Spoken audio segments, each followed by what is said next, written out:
warahmatullahi wabarakatuh.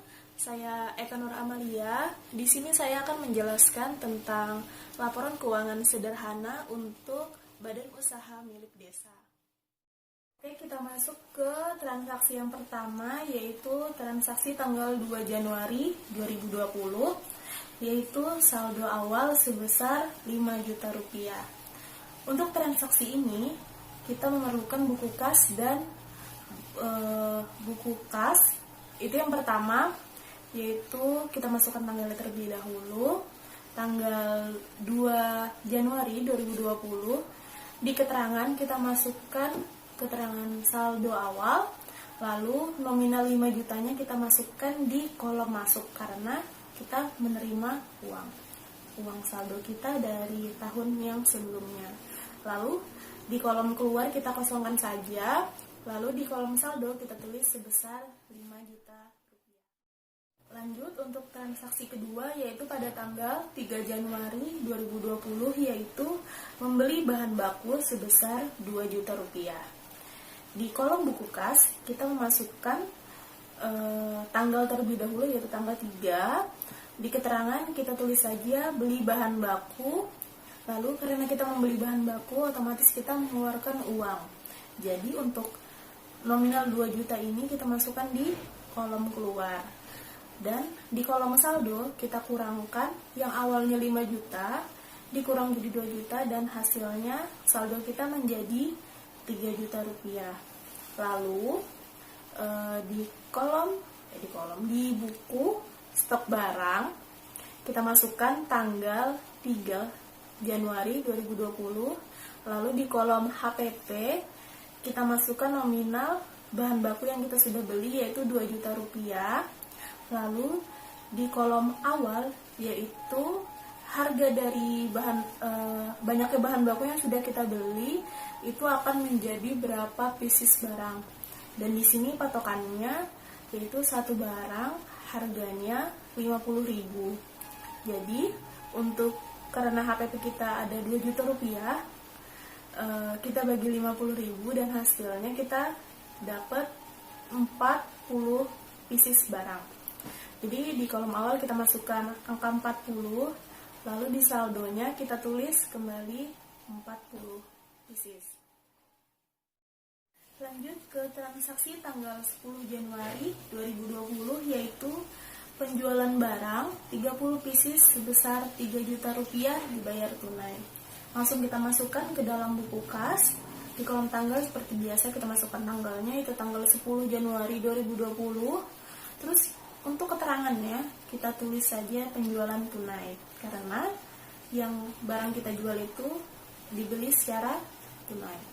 Lalu kita masukkan di kolom masuk sebesar 3 juta rupiah dan saldo kita bertambah, yang awalnya 3 juta ditambah 3 juta lagi menjadi 6 juta rupiah. Lanjut di buku stok barang kita masukkan lagi di kolom tanggal 10 Januari 2020. Karena kita menjual barang, otomatis kita akan mengeluarkan barang yang dibeli, yaitu barangnya sebanyak 30 pieces. Jadi di kolom keluar kita tulis angka 30. Lalu di kolom saldo kita kurangkan, yang awalnya saldo barang kita 40 pieces, kita kurangkan 30 dan akhirnya menjadi 10 pieces. Lanjut di transaksi tanggal 12 Januari 2020, yaitu penjualan barang sebanyak 5 pieces, yaitu sebesar 500.000 secara kredit oleh Ibu Sri, dibayar tanggal 20 Januari 2020, nomor nota 001. Karena ini Ibu Sri melakukan pembelian secara kredit, otomatis Ibu Sri tersebut memiliki utang kepada kita. Namun kita mencatatnya sebagai piutang. Dan kita langsung catat di buku piutang, yaitu di dalam kolom keterangan kita tulis nama si ibu ini, Ibu Sri. Terus di tanggalnya kita tulis tanggal 12 Januari 2020, yaitu tanggal transaksi itu dimulai. Lalu di kolom nomor nota kita tulis nomor notanya, yaitu 001. Dan total itu yaitu total berapa barang yang dibeli oleh Ibu Sri, yaitu sebesar 500.000, dan jatuh tempo pada tanggal 20 Januari 2020. Kita isi di situ, dan utangnya yaitu sebesar 500.000. Lalu di kolom stok barang, karena ini ada sebuah transaksi penjualan, kita masukkan lagi di buku stok barang, yaitu tanggal kita masukkan tanggal 12 Januari 2020. Lalu karena kita menjual, berarti barang tersebut kita keluarkan, yaitu sebanyak 5 pieces. Kita isi angka 5 di kolom keluar. Lalu di kolom saldo kita kurangkan lagi. Yang awalnya saldo kita ada 10 pieces, kita kurangkan 5, dan sekarang akhirnya saldonya menjadi sisa 5 pieces.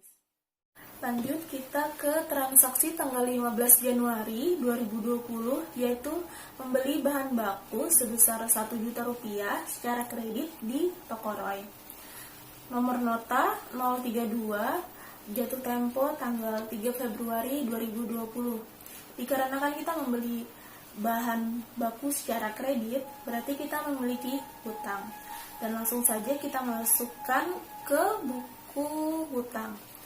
Di kolom keterangan kita tulis siapa kita memiliki hutang, yaitu Roy. Kita tulis Roy, terus tanggalnya, tanggal transaksi tanggal 15 Januari 2020. Nomor nota diisi 032, lalu total yaitu besaran total kita memiliki hutang. Kita membeli bahan baku tadi sebesar 1 juta rupiah, kita masukkan, dan jatuh tempo pada tanggal 3 Februari 2020 sebesar 1 juta rupiah. Lalu di buku stok barang kita masukkan kembali tanggal 15 Januari 2020. Di kolom HWP kita masukkan bahan baku yang sudah kita beli, yaitu sebesar 1 juta rupiah. Dan dikarenakan HWP-nya ada 1 juta dan barang kita itu modalnya untuk 1 pieces sebesar 50.000. Jadi untuk 1 juta harga bahan baku kita bisa menghasilkan 20 pieces barang. Jadi kita kolom awal kita isi 20 pieces, dan di kolom masuk kita tulis kembali yaitu sebanyak 20 pieces, karena kita membeli barang lalu barangnya masuk ke stok barang kita. Dan di saldo yang awalnya sebanyak 5 pieces ditambah lagi 20 pieces, dan akhirnya saldo barang kita menjadi 25 pieces. Kita lanjut transaksi tanggal 20 Januari 2020, yaitu diterima piutang tanggal 12 Januari sebesar 500.000. Dikarenakan kita menerima piutang, berarti kita menerima uang. Langsung saja kita masukkan ke dalam buku kas. Kita masukkan tanggal 20 Januari 2020. Untuk keterangannya, terima piutang. Dan di kolom masuk kita tulis nominal yang sudah dilunasi, yaitu sebesar 500.000. Dan untuk di saldo kita tambahkan yang awalnya 6 juta, ditambah 500.000 menjadi 6.500.000. Lalu kita beralih ke buku piutang, karena di sini kita sudah menerima piutang, dan awalnya piutang yang di dalam buku ini adalah 500.000. Karena sudah bayar, kita isi di kolom bayar yaitu sebesar 500.000. Kita tulis tanggalnya, tanggal pelunasan, yaitu tanggal 20 Januari 2020. Yang awalnya piutangnya 500.000, karena sudah dibayar kita kurangin 500.000 lagi, dan akhirnya saldo buku piutang kita menjadi 0. Selanjutnya transaksi tanggal 25 Januari 2020, yaitu membayar hutang tanggal 15 Januari 2020 sebesar 500.000 rupiah. Karena kita membayar hutang, jadi kita sedang mengeluarkan uang. Kita masukkan kembali di dalam buku kas. Untuk tanggalnya, tanggal 25 Januari 2020, keterangannya yaitu bayar hutang. Karena kita mengeluarkan uang, otomatis yang kita tulis adalah di kolom keluar, yaitu sebesar 500.000. Terus di kolom saldo yang awalnya 6.500.000 kita kurangkan 500.000 menjadi 6 juta rupiah. Lanjut, kita beralih ke buku hutang. Yang awalnya hutang kita sudah kita tulis sebesar 1 juta rupiah.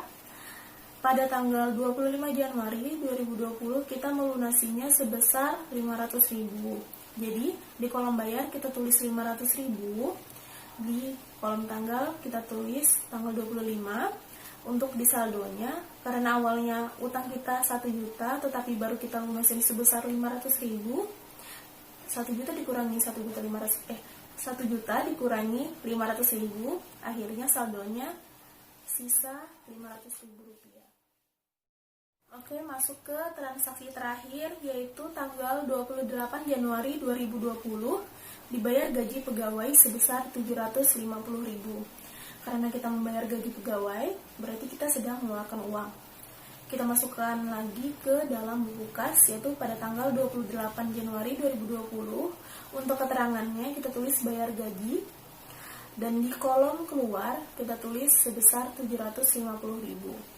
Dan di kolom saldo yang awalnya saldo sebesar 6 juta rupiah, kita kurangkan dengan 750.000 rupiah, dan akhirnya saldonya menjadi 5.250.000 rupiah.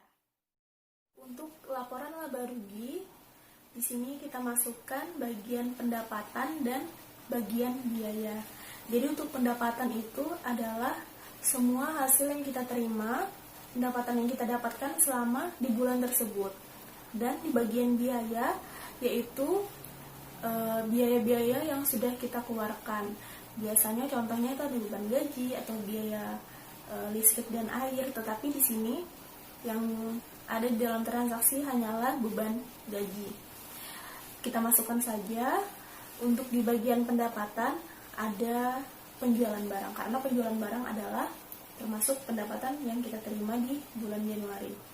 Kita bisa lihat di bagian buku kas ada penjualan tunai dan ada terima piutang. Terima piutang ini adalah pencatatan hasil penjualan secara kredit. Ada 3 juta dan 500.000. Kita tambahkan berarti totalnya adalah 3.500.000. Jadi untuk di bagian pendapatan penjualan barang kita masukkan nominalnya sebesar 3.500.000 rupiah. Lanjut di bagian biaya, karena yang kita tanggung hanyalah biaya gaji, jadi kita tulis biaya gaji saja di sini, dan nominalnya kita tulis yaitu sebesar 750.000 rupiah. Dan untuk hasilnya, bagian pendapatan kita kurangkan dengan bagian biaya. Jadi 3.500.000 kita kurangkan dengan 750.000 rupiah, dan hasilnya yaitu sebesar 2.750.000 rupiah. 2.750.000 rupiah ini adalah laba bersih kita selama bulan Januari 2020. Lanjut ke laporan neraca. Untuk neraca sendiri itu terbagi 3 bagian, yaitu yang pertama ada bagian aset, yang kedua ada kewajiban, yang ketiga ada modal. Untuk aset sendiri adalah seperti kas, pembelian, atau stok-stok barang, seperti itu. Dan untuk kewajiban, yaitu yang harus kita bayarkan dan kita keluarkan. Dan di transaksi yang seperti yang dicontohkan kali ini, untuk kewajiban sendiri itu ada hutang, karena kita memiliki hutang tadi. Lanjut di bagian modal, yaitu modal awal yang kita terima, itu kita masukkan. Jadi kita beralih ke bagian aset terlebih dahulu. Untuk aset, awalnya kita masukkan akun kas. Kita bisa lihat akun kas dan nominalnya itu kita lihat di bagian buku kas.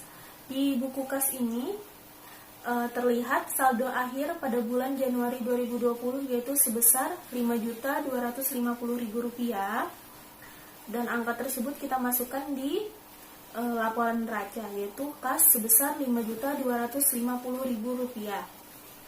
Lanjut lagi di akun pembelian.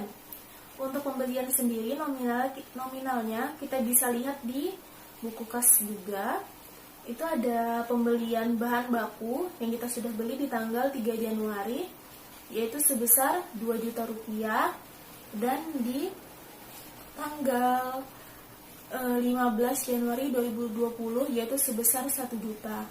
2 juta ditambah 1 juta totalnya adalah 3 juta rupiah. Total pembelian dari bahan baku kita adalah sebesar 3 juta rupiah. Kita masukkan di akun pembelian yaitu sebesar 3 juta rupiah. Untuk aset kita totalkan seluruhnya dari kas hingga pembelian 5.250 ditambah dengan 3 juta rupiah, yaitu sebesar 8.250.000 rupiah. Lanjut ke bagian kewajiban. Karena di kewajiban ini kita sempat memiliki hutang, dan hutang itu masih tersisa sebesar 500.000 rupiah. Memang awalnya hutang kita sebesar 1 juta rupiah, tetapi untuk 500 ribunya sudah kita lunasin. Jadi hutang kita hanya tersisa 500.000 rupiah yang belum kita lunasin. Dan 500.000 ini kita masukkan di akun utang, yaitu sebesar 500.000. Lanjut di bagian modal. Untuk modal sendiri kita masukkan nominalnya, yaitu sebesar modal awal kita yang pertama tadi, yaitu sebesar 5 juta rupiah. Kita masukkan angkanya sebesar 5 juta rupiah. Lalu untuk laba bersih ini sebesar 2.750.000 rupiah kita peroleh dari laporan laba rugi yang sebelumnya saya jelaskan. Di sini tertulis di laporan laba rugi, laba bersih yang kita terima itu sebesar 2.750.000 rupiah. Kita masukkan di laporan neraca di bagian modal. Kita masukkan nominalnya di sini sebesar 2.750.000 rupiah. Dan untuk totalnya kita tambahkan bagian kewajiban dan bagian modal, yaitu 500.000 ditambah 5 juta rupiah ditambah lagi dengan 2.750.000 rupiah. Dan totalnya adalah sebesar 8.250.000 rupiah. Kita bisa lihat di sini untuk total aset dan total kewajiban beserta modal itu balance, yaitu sebesar 8.250.000 rupiah. Berarti hitungan kita dari awal sampai akhir sudah benar. Tetapi pada saat jika terjadi laba bersih ini, jika kita tambahkan dan hasilnya tidak balance atau tidak sama dengan di bagian aset, berarti ada kesalahan pencatatan atau ada yang kelewat. Biasanya seperti itu. Jadi untuk di kolom aset dan kewajiban serta modal itu harus imbang hasilnya, tidak boleh tidak seimbang. Jadi untuk menentukan pencatatan kita itu sudah benar atau salah, kita bisa lihat dari keseimbangan antara bagian aset dan bagian kewajiban serta modal. Itu harus balance, dan di sini kita sudah balance, yaitu sebesar 8.250.000 rupiah. Oke, sekian laporan keuangan sederhana kali ini. Mohon maaf apabila ada kekurangan serta kesalahan kata yang sudah saya ucapkan. Terima kasih. Wassalamualaikum warahmatullahi wabarakatuh.